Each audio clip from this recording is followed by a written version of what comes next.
Hello friends, welcome to BusyMed channel. My name is Minsha Khatun. Today I am going to discuss about the clinical based question 4. I discussed 3 questions, so please watch the previous videos on that previous questions. So this is my 4th question. Before starting the video, I would like to tell you about that it always seems impossible until it's done. कुछ भी काम करने से पहले आपको ऐसा दिखता है कि वो नहीं हो सकता, आप नहीं कर पाओगे, इसलिए डरो मत। स्टार्टिंग में काम शुरू करो, जो भी करना है अपनी लाइफ में शुरू करो। आप डर जाते हो नहीं हो पाएगा ये, सो जिसकी वजह से आप कभी अपनी लाइफ में सक्सेस नहीं हो पाते। इसलिए ऐसा दिखता है कि काम स्टार्ट करने से पहले नहीं हो पाएगा, बट वो काम हो सकता है। एक बार आप स्टार्ट तो करके देखो। So, I am discussing these clinical based questions as you know that the pattern of exams are going to change, and they are already changed also. They are not asking any more one liners. अब one liner questions नहीं पूछे जा रहे हैं, clinical based वे में questions पूछे जा रहे हैं, जिसके लिए हमें प्रिपेयर होना है। प्रिपेयर होना बहुत आसान है, बस हमें अपना कॉन्सेप्ट मजबूत रखना चाहिए। We should be strong in our concept understanding. एक बार कॉन्सेप्ट स्ट्रॉन्ग हो गया तो आप कौन सा भी क्वेश्चन इजीली सॉल्व कर सकते हो। So let's start with the video. A 7-year-old boy had developed multiple painful vesicles over the lips and buccal mucosa. His parents revealed that 2 children of his school had a similar presentation few days back. Scraping taken from the lesion demonstrated presence of multinucleated giant cell, that is the Zank cell. What is the most probable diagnosis? तो पहले तो question को समझना चाहिए. We should analyze and understand the question first. First, here you will be seeing that the history given as that the patient has developed multiple painful vesicle over the lips and buccal mucosa. Multiple painful vesicle over the lips and buccal mucosa, that is the lesions are present in and around the mouth. First point.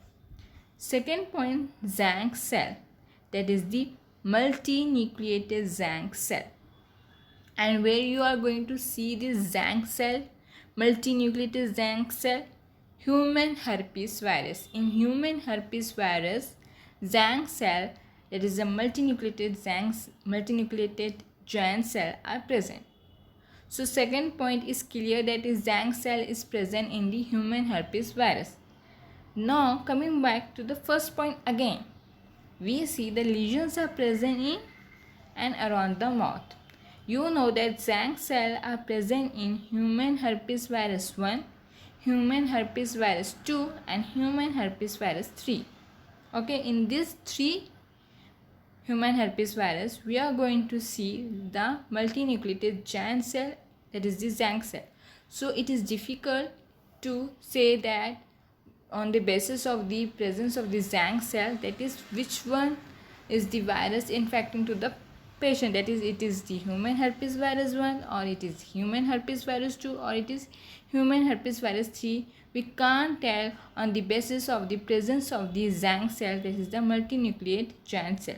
So for this we need to keep in our mind another point, that is the lesions of these viruses, where these lesions are present.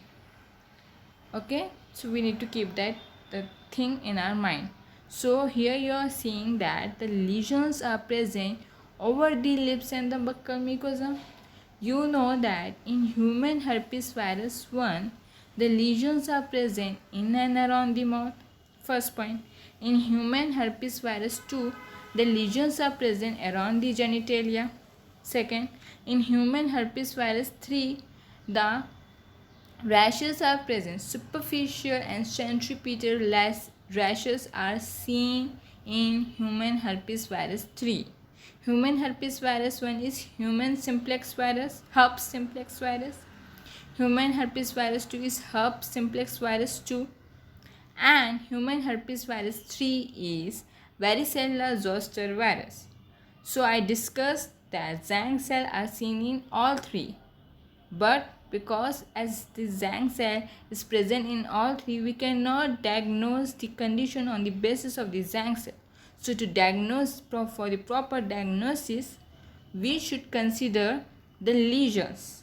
So if we are considering the lesions, then in human herpes virus 1, that is in the herpes simplex virus 1, the lesions are present in and around the mouth. So here the lesions in the patients are present over the lips and the buccal mucosa. So the most probable diagnosis is human herpes virus 1. As you can see in the option, human herpes virus 1 is given, human herpes virus 2, human herpes virus 3 and all. So if you understand the concept in a careful way, then you can understand and mark the correct option. So answer will be the human herpes virus 1, and the diagnosis is based on the lesions, okay? Because in human herpes virus 1 we see the lesions in and around the mouth, okay? So explanation is Zang cells are the multinucleated giant cell with intranuclear inclusion bodies. They are present in human herpes virus 1, 2 and 3. They are present in human herpes virus 1 and human herpes virus 2 and 3. Hence, Zang smear can't differentiate between human herpes virus 1, human herpes virus 2 and human herpes virus 3. Zang smear cannot differentiate between these three because the Zang cells are present in these three viruses. As the vesicles are present over the lips and buccal mucosa, so the most probable diagnosis is human herpes virus 1. As I already explained you that human herpes virus 1 is also known, it is a herpes simplex virus, and it produces lesions in and around the mouth, whereas human herpes virus 2, that is the herpes simplex virus 2, produces the lesions around the genitalia.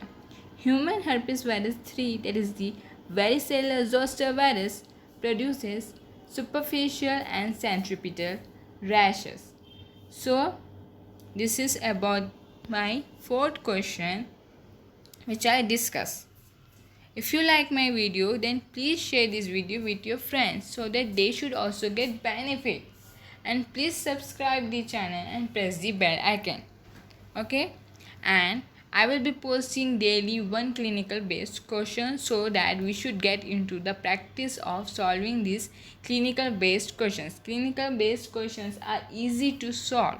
Just we need to make our concepts clear. Thank you.